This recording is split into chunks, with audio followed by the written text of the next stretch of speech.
Salut, moi et Myrtille vous souhaitons la bienvenue dans cette vidéo. Je m'appelle Aurélien. Si tu ne me connais pas encore, j'ai perdu 53 kilos en 2 ans.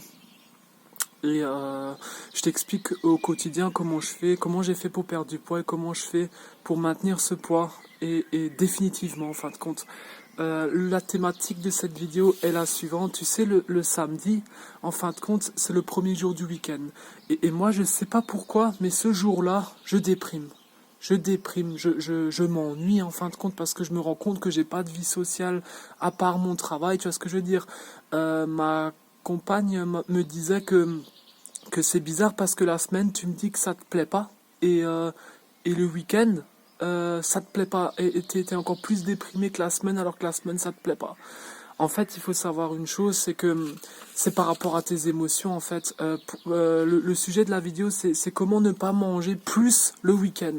Parce qu'en fait, le problème, c'est que le week-end, quand tu as un travail qui te plaît peut-être pas en semaine, eh ben, euh, voilà, tu es dans un certain mal-être en fin de compte, tu vois ce que je veux dire. Et c'est vrai que le samedi, moi personnellement, je déprime parce que je me rends compte que voilà, je m'ennuie, tu vois. Je m'ennuie, donc je vais avoir tendance à manger plus que d'habitude, d'accord? Il y a des stratégies à mettre en place justement pour éviter de manger, de compenser en fait ce mal-être par la nourriture. C'est qu'en fin de compte, dans un premier temps, il faut sortir de ta zone de confort. Parce qu'en fait, le problème, c'est que si tu restes enfermé le week-end, toute la journée dans un appartement, en fin de compte, tu vas avoir tendance à avoir de la sédentarité, à ne plus bouger, à ne plus rien faire, à devenir fainéant. Il faut sortir de ta zone de confort en fin de compte. Et quand tu sors de ta zone, moi je m'oblige tous les jours, le week-end par exemple, et même les autres jours de la semaine quand j'ai libre, de sortir de ma zone de confort. Ça me fait chier. J'aimerais bien rester cloîtré dans l'appartement à regarder Netflix toute la journée. Mais je m'oblige à sortir parce que c'est en sortant de ma zone de confort, en m'obligeant à aller dehors, à aller me confronter, par exemple, à la réalité ou les choses comme ça, ça va m'aider à pas déprimer en fin de compte. Justement, ça va beaucoup m'aider à ne pas manger davantage. D'accord. Ensuite, la deuxième chose, c'est qu'il faut faire des choses que tu aimes vraiment. Il faut pas t'embêter. Tu sais, quand t'as des quand t'as des temps libres, justement, pour éviter de compenser le mal-être que peut-être le boulot ne te plaît pas ou tu vas commencer à cogiter, etc. Eh ben, forcément, tu vas cogiter ça, tu vas avoir envie de manger davantage. Il faut faire des choses que tu veux vraiment, que tu aimes vraiment. Et pour cela, il faut vraiment te questionner, faut t'écouter, faut essayer de te comprendre et de te connaître. Moi, personnellement, je me suis rendu compte que j'aime beaucoup aller au cinéma. J'aime beaucoup regarder les synopsis. Tu sais, quand je vois quand je vois un cinéma à l'extérieur, j'aime bien aller là-bas pour regarder un peu les résumés des films, pour voir s'il n'y a pas un film qui pourrait me plaire. Et ça, c'est quelque chose que j'ai remarqué que ça me fait me sentir bien. Tu vois ce que je veux dire? Alors que avant, il y avait peut-être mes parents qui me demandaient d'aller dans les champs, faire ci, faire ça. Aujourd'hui, c'est vrai qu'avec quelques années en plus, je refuserais. Il faut savoir dire non à faire des choses qui ne te font pas te sentir bien. Et il faut pas culpabiliser justement de faire des choses qui te font te sentir bien. Voilà, tout simplement. La troisième chose, c'est qu'il faut choisir ton environnement. Voilà, je te donne un exemple pour illustrer ça. C'est vrai que ton environnement favorise vachement, en fait, comment dire, ton bien-être, ton poids, etc., tu vois. Bien-être moral et physique, bien entendu. Moi, personnellement, je sais que je pourrais plus, en fait, être chez mes parents, en fin de compte, tu vois. C'est un environnement, et autour de chez mes parents, en fin de compte, parce que, voilà, c'est un environnement qui me fait me sentir mal. Tu vois ce que je veux dire? Je préfère largement la vie que j'ai actuellement, c'est-à-dire vivre avec ma copine dans un appartement. Je me sens beaucoup mieux, etc., tu vois. Et aussi, le quatrième point que je voulais te partager pour justement le conseil, l'astuce, pour ne pas manger plus le week-end, c'est être avec des gens qui te font vraiment te sentir bien.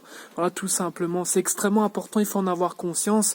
Moi, pendant des années, j'étais avec des personnes euh, qui forcément ne me font pas me sentir bien, tu vois ce que je veux dire, parce que on n'a pas les mêmes intérêts, on n'a pas les mêmes aspirations dans la vie, on veut pas aller dans la même direction, etc., etc. Il faut absolument pas culpabiliser en fin de compte. Il faut savoir être égoïste et il faut avoir le courage aussi d'arrêter de fréquenter des personnes qui te font pas te sentir bien pour aller justement à la rencontre de nouvelles personnes justement qui ont peut-être la même manière de penser que toi, les mêmes projets d'avenir, la même manière de vivre, etc. Tu vois, et ça va te faire sentir bien. Tu vois, quand tu vas pas bien dans ta tête, quand tu déprimes, quand tu commences à compenser justement des émotions négatives dans la nourriture, pose-toi la question si c'est pas plutôt les gens que tu fréquentes qui te fait sentir comme ça, tu vois. Parce que t'as des gens inconsciemment qui vont te rabaisser, qui vont te parler de sujets qui ne t'intéressent pas, qui vont te dévaloriser, etc. sans t'en rendre compte, tu vois. Et à force de fréquenter des personnes comme ça, justement, ça va avoir une influence négative dans ta vie. Voilà, donc c'est très important justement de bien. C'est pas facile au début, mais après ça va te faire beaucoup de bien, tu vois. Ça va te donner la chance d'aller beaucoup mieux. Il vaut mieux évoluer tout seul pendant tes temps libres ou même dans ta vie en général, plutôt que d'être avec des personnes justement qui vont vraiment te sentir, te faire sentir mal. Tu vois ce que je veux dire? Donc voilà pour cette vidéo, j'espère que ça t'a plu. J'ai eu beaucoup de plaisir à la créer. Processus de création des vidéos, j'aime beaucoup faire ça. J'espère pouvoir t'aider justement à travers mon expérience personnelle d'avoir perdu vraiment énormément de poids. Je sais qu'aujourd'hui c'est vraiment le fléau de cette société, c'est que plus de 50% des gens sont en obésité et ne savent pas comment faire pour perdre du poids. Au final, on a beaucoup d'informations pour perdre du poids, mais finalement on ne sait pas grand-chose. Donc moi je sais qu'il y a sans m'a péter en fait, je sais que c'est très compliqué pour plein de personnes pour perdre autant de poids, du poids justement.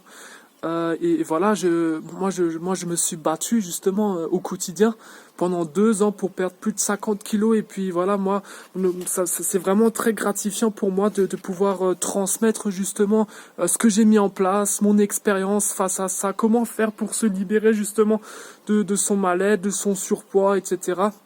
Avec des informations et des conseils qu'on ne te donnera nulle part ailleurs finalement.